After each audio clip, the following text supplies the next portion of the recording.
Hi, I'm Cheryl Kagan, very proud to be the Senator for Gaithersburg and Rockville. Welcome to this special edition of Kibbitzing with Kagan, brief conversations with people I find fascinating. My guest today, as part of my chats with people running for the 6th Congressional District, is Ashwani Jain. Ashwani, thank you so much for taking time to chat. Thank you so much, Senator. I appreciate all the work you're doing and the opportunity. Thank you. So as you know, but I'm going to say it here, the questions that I'm asking you today are the exact same questions in the same order that I'm asking each of the candidates, and there are no gotcha questions, and none of you have seen the questions in advance. So just want to say that again here. And if you're good, let's get started. Let's do it.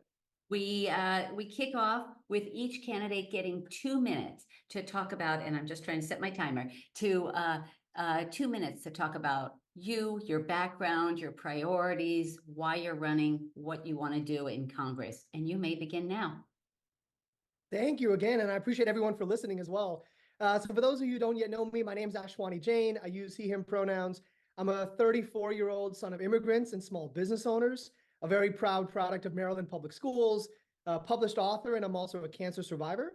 And I've been able to have experience in the public, private, and nonprofit sectors. And I'm running for Congress in my home district, not just to make history as Maryland's first millennial or first Asian American to be elected, but because I have specific policy solutions that I think will open the doors of opportunity for all of our community members. And after spending 90% of my time, 7 days a week, personally meeting voters at their homes, I've learned that most voters across this district, they're still undecided. They don't care about fundraising numbers or endorsements, and they still don't trust politicians of either party. And it's because they're often spoken at as opposed to spoken with. And so what's going to win this election is someone who has the most relevant experience and can earn that trust of the voter back. When it comes to the experience, what is needed in Congress right now is someone who understands how to build coalitions at the federal level and fight for federal funding for our district. I have the most expansive federal experience of all the great candidates in this race, and that includes being appointed to 2 different offices in President Obama's White House and 2 federal agencies. And when it comes to earning the trust of voters, not only does my campaign refuse donations from every corporation, special interest, and PAC of any kind, but I've also offered very specific policy solutions that are written by residents from the district impacted by those decisions.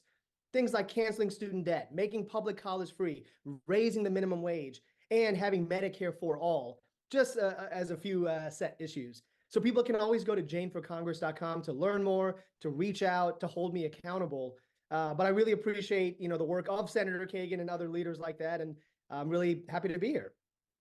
Good timing. Thanks, Ashwani. First question.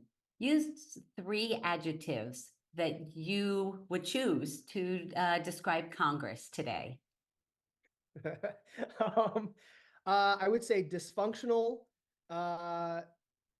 unapathetic, if that's a word, and in a lot of ways corrupt. Okay.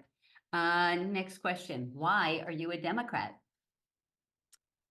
Because Democrats believe in equality of opportunity for everyone. Yeah, we have a lot of things we need to work on and improve in the party, which is some of the ways I'm running the campaign. But at the end of the day, we are very wide tent. We include everyone. We try to expand opportunities, and we just try to make sure that everyone gets a leg up and has a partner in their government. Tell us something you've learned on the campaign trail so far.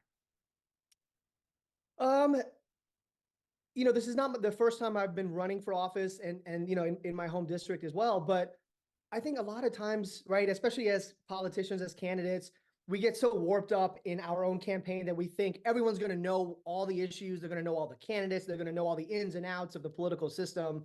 But the reality is when you're on the ground, when you're meeting voters at their homes, most people, they're too busy with their own lives, right? They got bills to pay, families to take care of. They're not paying attention to the day-to-day of politics. All they really want is someone who is accountable, accessible, transparent, and who's really going to have their back. And I think that if you run for the right reasons, at the heart of politics is public service. And I think if people can remember that, if candidates can remember that, the system will be a lot better. Okay. Tell us what you believe to be the biggest issue facing the 6th Congressional District. The issues after canvassing more than 63,000 voters across the district in all 5 counties, people are constantly saying the cost of living is too high and they feel left out and forgotten about. And so that's where I talk about the specific policies like Medicare for all, like making sure we have affordable housing, like making sure we have an actual living wage. And that's why I show up myself, not only having the most volunteers and having the entire campaign run by residents from this district, not outsiders or consultants, but why I also spend 90% of my time going door to door and having all my events be free. All of that makes a difference. And I think we're seeing that momentum translate into the campaign success. Okay. We are shifting to issues now. Could you please share with us your position on abortion rights?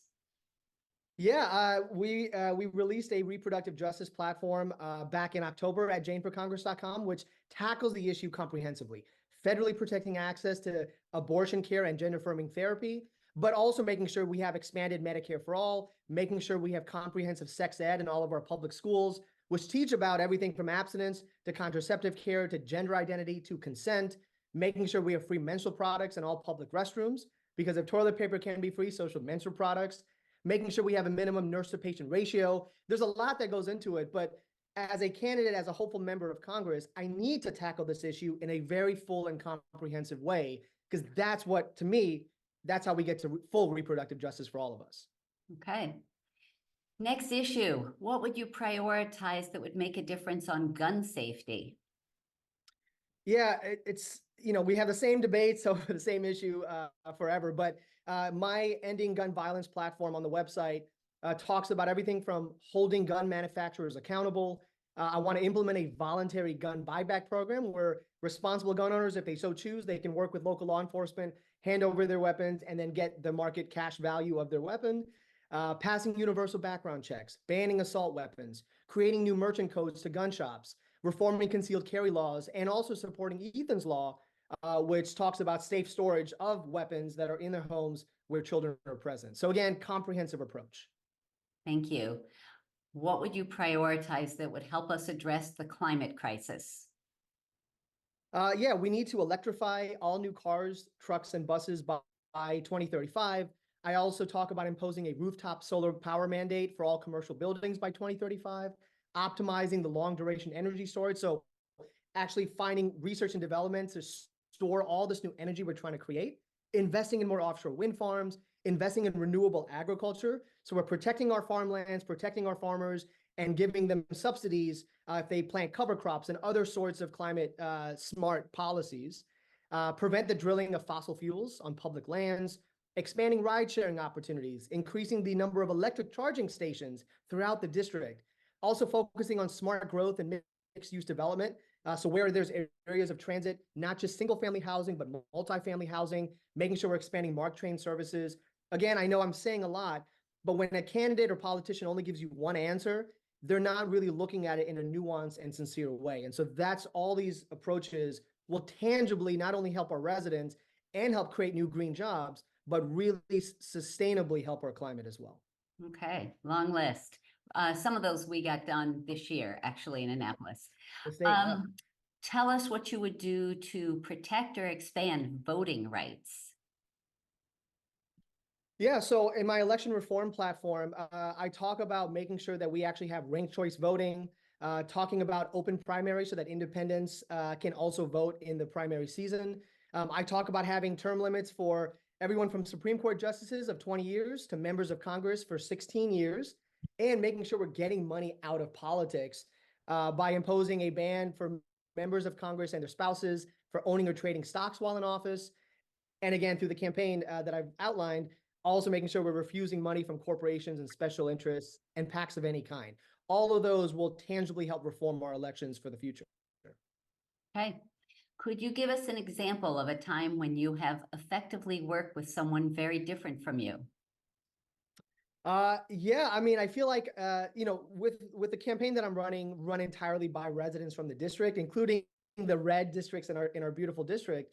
I'm working with Republicans who are on the ground, again, Republican voters to help write a lot of these policies. We have responsible gun owners who are Republicans, not MAGA Republicans, but they are Republicans, conservatives, who believe strongly in the Second Amendment. And they were with me when I was writing our Ending Gun Violence platform. They were with me when I was speaking about raising the minimum wage, because some of them are small business owners as well. So I think when you're able to build coalitions, not only with elected officials and community organizations, but again, with the residents that we are trying to serve, that we're trying to give a real seat at the table, and we're doing that before the election is even over, I think that starts to earn the trust of voters back, and it starts to reform our system so that we actually work for people, not corporations or any other special interest. Okay. Great answers, but I'm going to try to ask you to go a little quicker. I've got a lot more questions here. Got it. If you were the District 6 member of Congress, how would you work with state, county, and municipal elected leaders? Well, the great thing is we have a lot of great leaders in our state and local levels, but it starts with increasing federal funding for a lot of the programs that people like you are fighting for and championing, that a lot of our state delegation, a lot of our local electeds are fighting for. So it's having more federal funding, imposing smart regulations and legislation that we have been able to pass in Annapolis, but now doing it at the federal level as well. Okay. Political questions here. Which one endorsement, either an individual or an organization, are you proudest of earning? I would say I've been very lucky to have a lot, but Deborah Carter, for example, she was the former chair of the Frederick County Democratic Party and Central Committee. She was one of our first endorsers. She believed in us from the get-go. So I would say she was one that really validated a lot of the work we're doing. Okay. Make a pitch, please, for why someone should donate to you or volunteer for you. My entire campaign is run none other than the residents of this district. I'm not bought by anyone else or any outside influences. All my policies are not only more detailed and nuanced than any of my great fellow candidates, but again, they're written by residents. My entire campaign is focused on specific nuanced policy details that are going to impact and benefit the members of this district. So if you're looking for someone who not only has the most experience, but will really give you a real seat at the table from day one, then you can go to janeforcongress.com to do that. Okay. Last question before we go to the Fast Five. Why would you be the most effective Democratic nominee to make sure that the Democrats hold this congressional district in November? I have the most relevant experience serving in 2 different offices in President Obama's White House and 2 federal agencies. So I understand how to build those coalitions at the federal level and fight for the federal funding for our district. And I'm the most accessible, accountable, and transparent candidate. And you can hold me accountable, whether it's policies or whether it's the way the campaign is being run. And all of that is in full transparency on the website, including my expenses, and that we don't waste any money to reach voters directly. Okay. Ashwani Jain, candidate for the 6th Congressional District. It's time for the Fast Five. 5 quick questions with 5 quick answers to let folks know a little bit more about you. So first one, tell us a shero or hero who inspires you. My mother, I would say, inspires me every single day. She runs my family. She's one of the strongest people I know. Right. Politically, I would say people like Senator Elizabeth Warren. Okay. Question number 2, at the end of a long day, how do you relax?